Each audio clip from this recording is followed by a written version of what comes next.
Bom, a gente prometeu trazer um bate-papo importantíssimo para as famílias e para as escolas aqui no Manhã Total, então é hora de cumprir.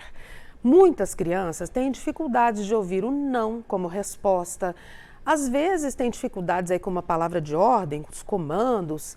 Mas e quando isso é muito frequente? Quando isso é com intensidade extrema? Pode sofrer a criança, pode sofrer a família, podem vir problemas na escola.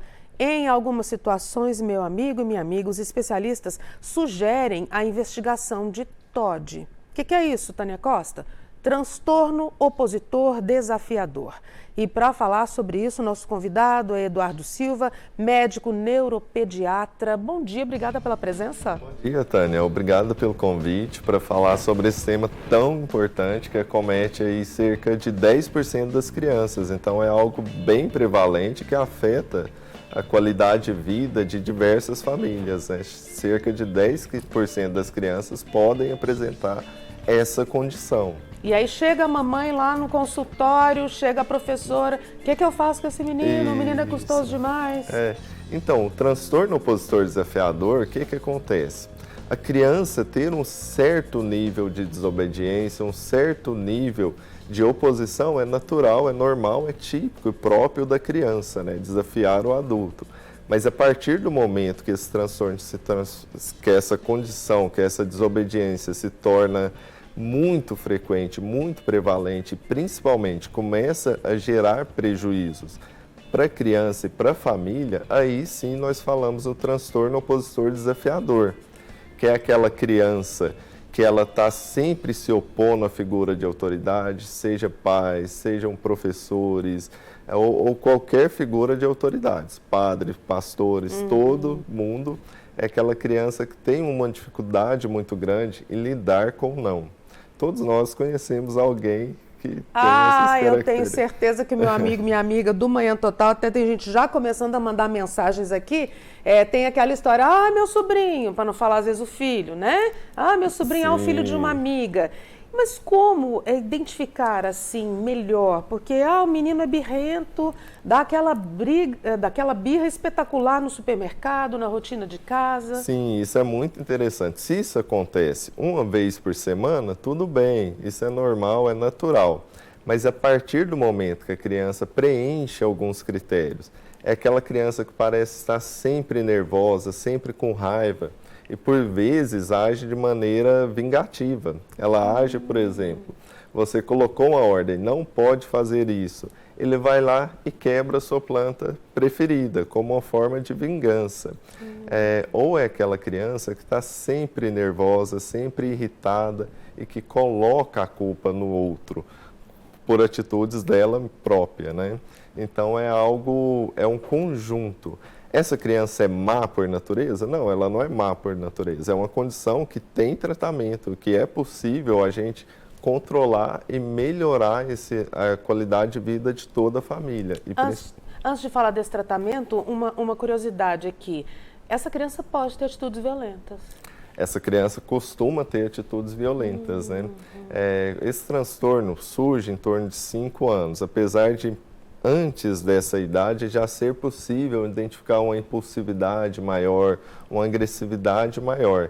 Mas essa criança pode ter atitudes violentas, bater no professor, bater nos pais, morder os avós, isso é frequente acontecer. Então aí, se há essa atitude violenta, já deve acender uma luz vermelha quanto ao transtorno. Agora, muitas vezes, pai, o professor, o adulto, fica no limite, né? Fica no limite. E isso gera um círculo vicioso. Como assim? A criança está nervosa.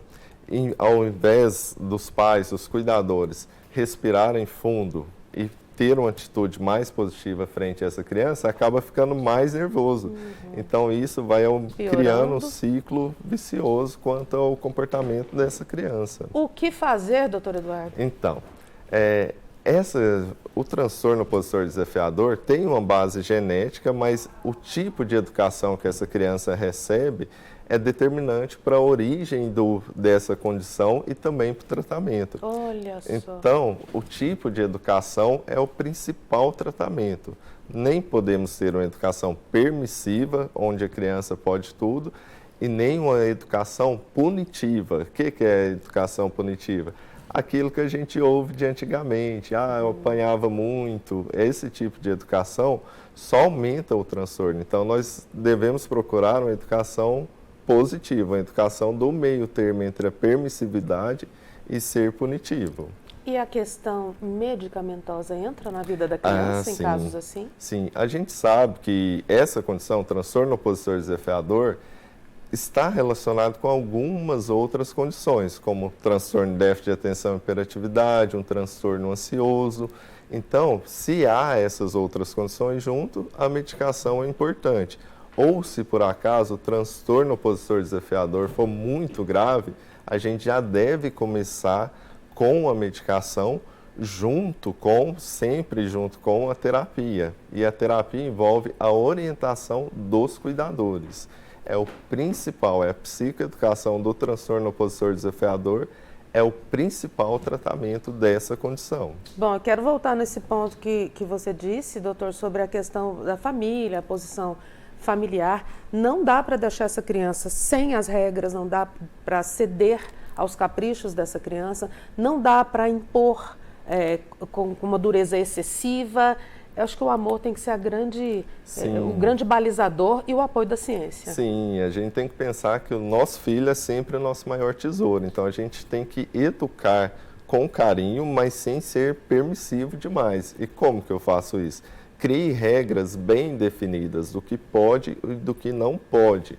Porque muitas vezes a criança pode se sentir perdida sobre o que pode ou não fazer. Como, por exemplo, houve um não do pai, mas aí a mãe permite o sim, ou vice-versa. Então, ela fica confusa do que pode ou não fazer. Então, o tipo de educação é muito importante. E eu até convido todos os pais que estão assistindo a pensar sobre a maneira como está educando o filho.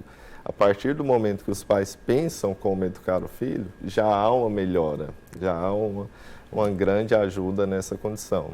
E a gente espera ter ajudado as famílias a refletirem um pouquinho sobre isso. Presença valiosíssima aqui na sala do Manhã Total. A sua, doutor, volte outras vezes. Muito obrigada. Muito obrigado pelo convite. Até mais. Bom demais. Dia.